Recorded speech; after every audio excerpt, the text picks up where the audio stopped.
Right, hello, hello, hello. Welcome, ladies and gentlemen. In this video, we're going to be going through and talking about how to figure out your glassware, chemicals, and apparatus by looking at your procedure. Now, this is a pretty short procedure. There's not a whole lot of anything that we need. I'm going to be highlighting using these three colors on the procedure, and I'll be listing them under each as we go.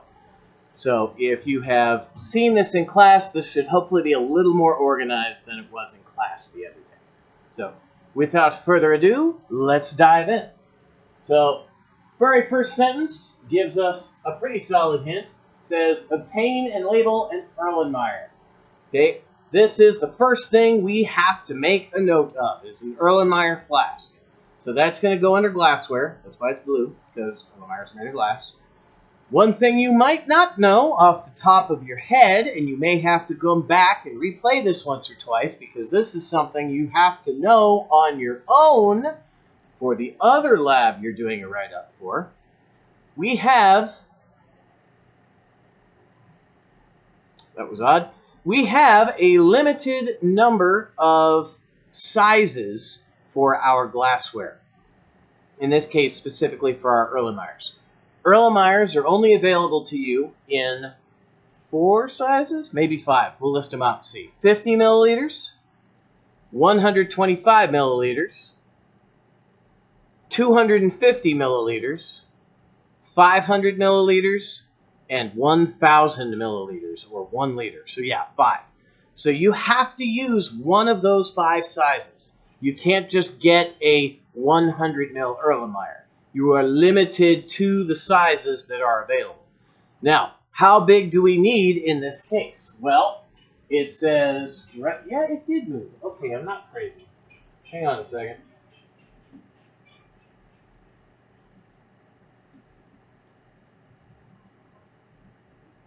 I don't know what did that. So, in this case, our big tip-off is it needs to hold a 100 milliliter solution. If it needs to hold 100 milliliters, it has to be more than 100 milliliters. So it can't be a 50 ml. It has to be either a 125 or a 250. Now, in this case, 125 is ideal, and that is what you should put down on your list. However, there is a chance some of you may have to use a 250 if I run out of 125s, because we have a limited number, and with 27 of you, we might not have enough. So bear that in mind, 5th hour in particular, or this, I'm showing this later in the day. If you're in a class later in the day, you might have to use a 250 instead of a 125. So keep that in mind. We're still going to put down the ideal size on our glassware list. So when you're putting glassware, you have to give me 3 things: the size, the type, and how many. Now, there are 2 ways to do that. So for this first one, I'm going to write both options in red to indicate that they are the same thing, but you only have to give me one of them. And you can use either format as you move forward on glassware. Okay? The way I always learned to do it was we put the how many first. So we said 1-125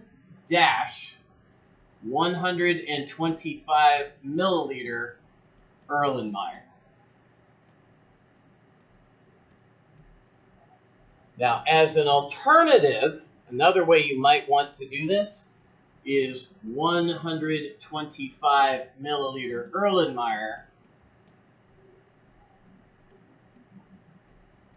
and then in parentheses put 1. Now, I am hesitant to completely recommend this second option because sometimes you need to put notes on equipment like acid or base or something else. There may be other things you need to make note of, and that gets a lot harder if you're using this second notation. So I recommend the first notation.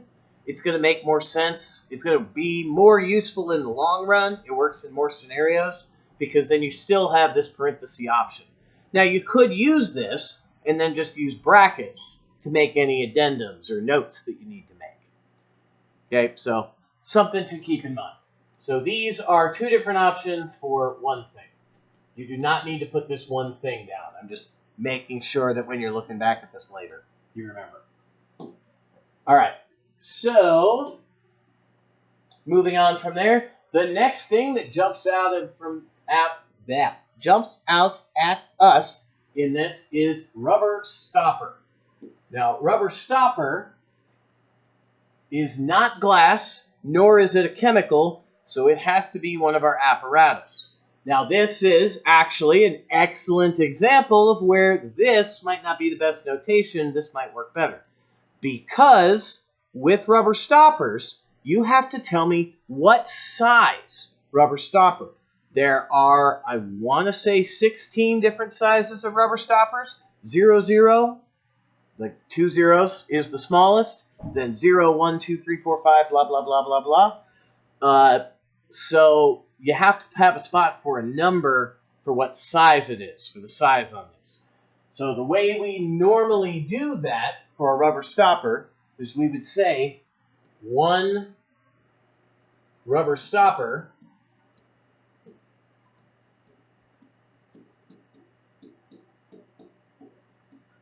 and then we would put in parentheses what size that is supposed to be. Now, in this case, we don't actually know what size it's going to be yet. We don't know that because we have to get the rubber stopper that fits the Erlenmeyer. So put a blank here for now, and then once you have your rubber stopper, once you pick out your Erlenmeyer and then go get a rubber stopper, you can write in the number that you need so that you have that information. But this is not something, the specific size should be blank when you first turn in your lab notebook because you don't know for sure. Now, I will tell you there's probably a 4, a 5, or 6, unless you're getting a 250, in which case it could be a 6, a 7, or an 8. But for a 125, it's probably a 4, 5, or 6. Okay, next we have label the Erlenmeyer, still referring to the same Erlenmeyer, so we can ditch past that. Labeling it with stuff, we don't care about that. Then make a sodium bicarbonate neutralization solution. Well, sodium bicarbonate, that is a chemical. That is a chemical that has a common name. You can give me either the scientific name or the common name. I'm going to write the common name because it's shorter. Common name for sodium bicarbonate is baking soda.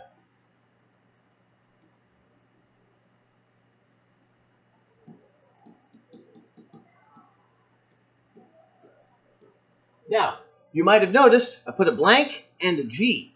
G is there because baking soda is a solid by default, unless it says baking soda solution. But if you actually read through this, it says we're making a solution. Okay, so we're using solid baking soda here. And for the record, I'm never going to give you a baking soda solution. I'm going to give you water and baking soda. You make the solution. I'm never going to give you that. That's just a waste of money. So yeah, that'll always be something you're going to make. So it's always going to be baking soda. So G because it's mass. And then I put a blank here because we don't really know how much you're going to use. In this case, for the baking soda, it's hard to really predict how much we're going to use. So this is more a case of we need it available. Another option here would be to say instead box of baking soda. That might be better in this case because that way you're saying, hey, I don't know how much I'm going to be using. This is here for cleanups and for other stuff. So you could do, again, you could do either. You could either put question marks here indicating that you don't know the mass and you're never going to know the mass, or you could say box of. Either one would work.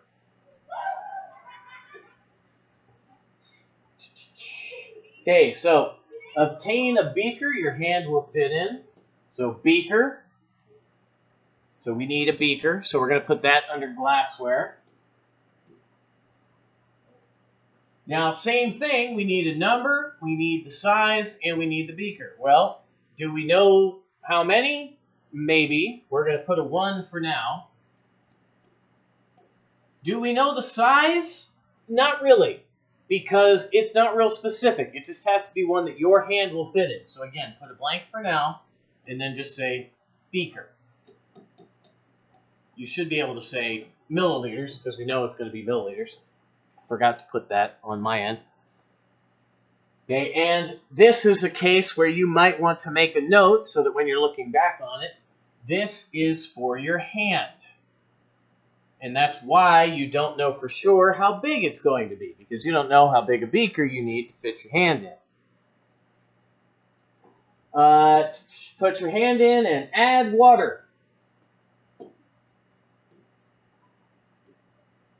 We are adding water till your hand is immersed. It should really say your hand is fully immersed or submerged. So we don't know exactly how much water we're going to use here. So how do we do that? Well, we put question marks again. So question mark, milliliters of DI water. And actually, I'm going to change this a bit, and I told you guys wrong, so if this is in your lab notebook already, you're fine. Don't worry about it. This should really be tap water. There is no reason for your sodium bicarbonate solution to waste our semi-valuable, fairly precious, we have to actually pay for it, distilled water. Tap water will work just fine for this solution. So that's another one where now I've told you, I'm going to expect you to know that moving forward. You can use tap water for your baking soda solution. Okay, and we don't know how much because, again, it's going to depend on the size of your hands, it's going to depend on the beaker, so question marks. And there are dots. You can't see them, but there are dots. Add baking soda. We've already got the baking soda, and then it tells you how deep it should be. And then from there it says stir before use. That is a really important word there. Stir. Because you can't swirl a beaker to stir it. You can swirl an Erlenmeyer to stir it. You can't do that with a beaker. You risk spilling it. So what do you have to have if you're going to stir a beaker? You need a stirring rod. So we're going to come back over to glassware here and add one stirring rod.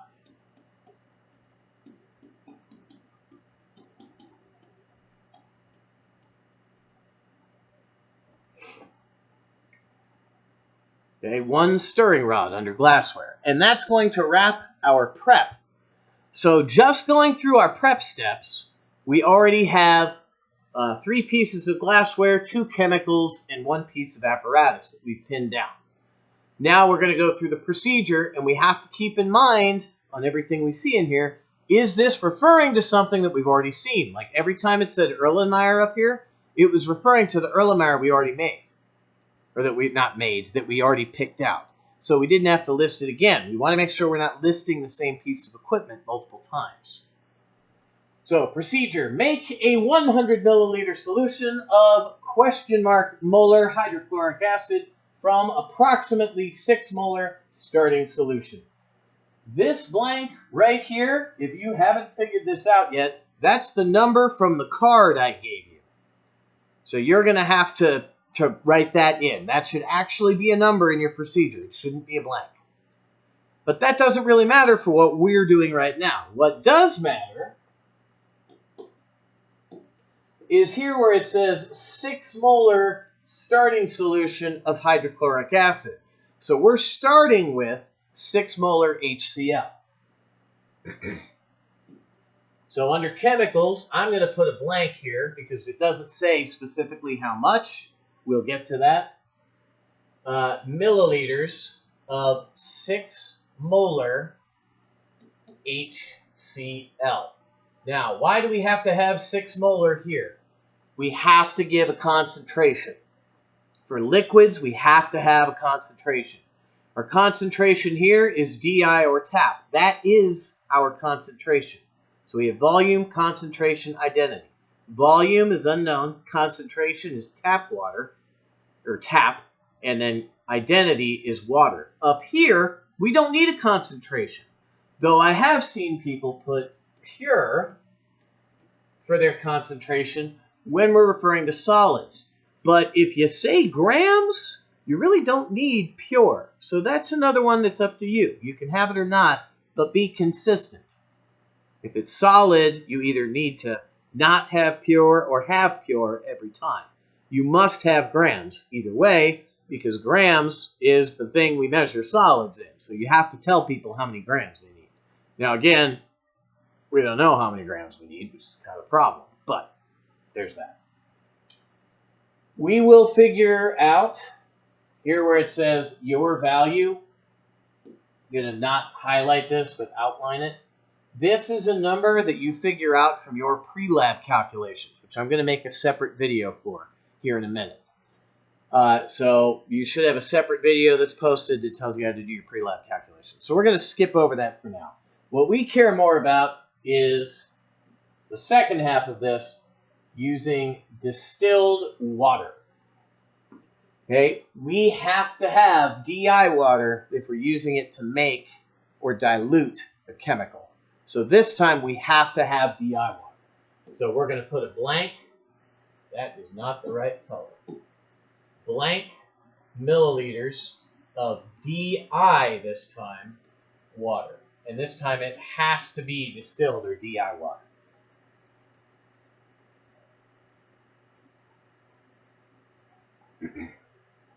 Now, we will figure out this actual amount for both of these in the pre-lab calculations. So you should have a number on both of these. For now, put a blank, but by the time you turn in your lab notebook, you should know what these numbers should be. So you'll be able to put them down. Next, use a graduated cylinder. That is going to be a piece of glassware. Graduated cylinder, here's another thing you might want to jot down because you're going to need to know this. We have 4 different sizes of graduated cylinders that are available to you. We have 50 mil grad cells, we have 25 mil grad cells, we have 100 mil grad cells, and we have 250 mil grad cells. Grad cell is the abbreviation for graduated cylinder. You didn't piece that out. I also have some 1 liter graduated cylinders, but you will never ever get to use those. Probably. Chem Expo, some of you might. But most of the time, you don't get to use those because they're plastic. They can't hold everything safely. So you have to be careful with those in nuts. But the other 4, 10, 25, 100, and 250, we have those in glass. So those are all available to you. So you're going to have to decide, once you have done these calculations, what size graduated cylinder you're going to need. So again, for now, we're going to make a note that we need the graduated cylinder, but we don't know what size it is. So we're going to say 1 blank milliliter graduated cylinder.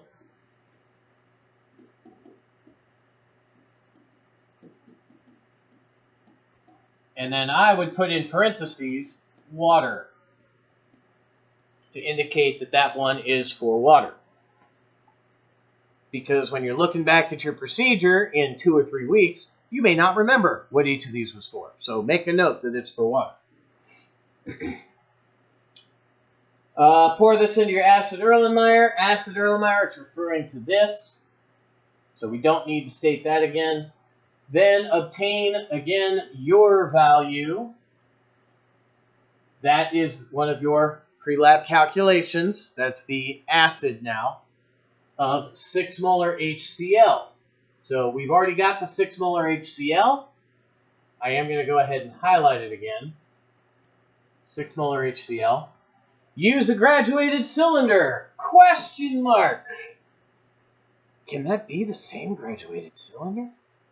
It depends. Depends on your numbers. You might be able to use the same graduated cylinder. You might not be able to use the same graduated cylinder. It depends on what your 2 volumes are that you need.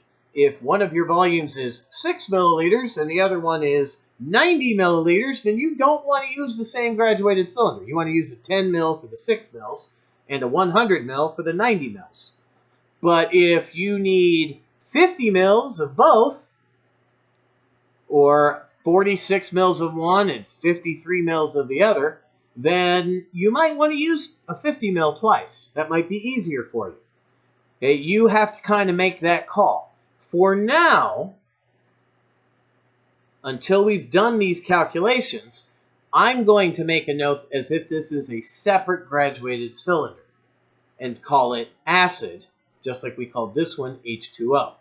When you actually create your glassware list, you should already have these two numbers figured out, so you should know whether you can just use one graduated cylinder and use it for both, or if you need two separate graduated cylinders, and then you'll be able to put in what the volumes are for those. Oop, not blue, green. So another 1 blank milliliters. Okay, getting back to that. 1 blank milliliter graduated cylinder. G graduated.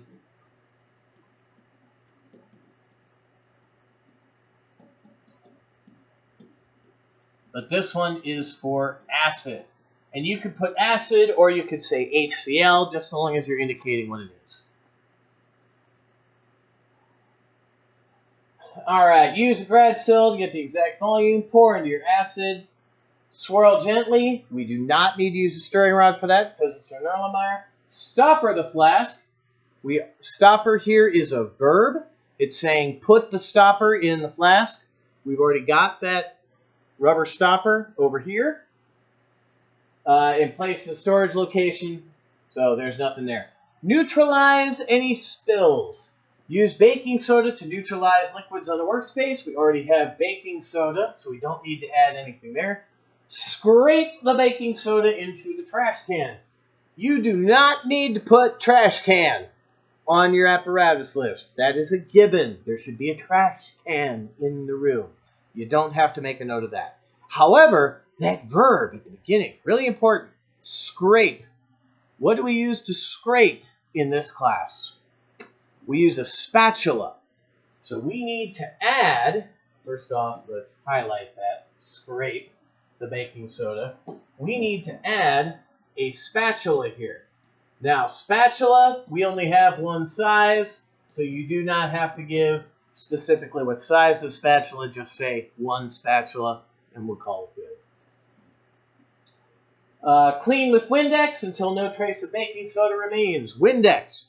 This is one I am going to say you need to put it on your list. Okay, I think I told a couple of you not to worry about it, but you need to put it. There's an argument to be made that this should be a given. Technically, this is a chemical, but we're not using it as a chemical. We're using it as a cleaner, so it would go under apparatus.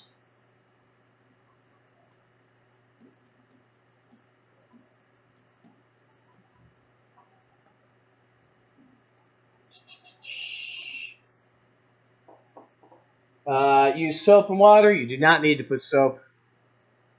It's kind of like goggles. You don't need to put goggles down because you're always going to be wearing goggles. Obviously, if you're washing stuff, you need soap. Regards to what was in it, ensure removal of any ink, and that's it. That's the end of the procedure. So, these are our 3 lists. Now, you should not put this in your lab notebook yet. You should always put a rough draft down with all of these blanks. Some of those blanks will go into your lab notebook. Some of them will not. Hang on a second. My computer is complaining at me. Okay, some of those will go into your lab notebook. Some of them will not. For example, this one here, you can figure that out ahead of time or just wait. So this could be a blank until the day you do the lab. These 2, you should know these 2. Ditto for these 2. You should know these by the time you turn in your lab notebook. So these 4 blanks should be filled in. This one could still be a blank. Likewise, your rubber stopper here could still be a blank. There's totally reasonable for that to still be a blank. By the way, if you do end up changing to a 250, you'll need to go back, cross out your 125 and write 250 just so that you have accurate records of what you used. That is going to wrap up this video. This ended up being a little longer than I thought it would, so I apologize for that. But I'm going to wrap it here. Have a good whatever. And I'm going to make the pre-lab calcs video now. So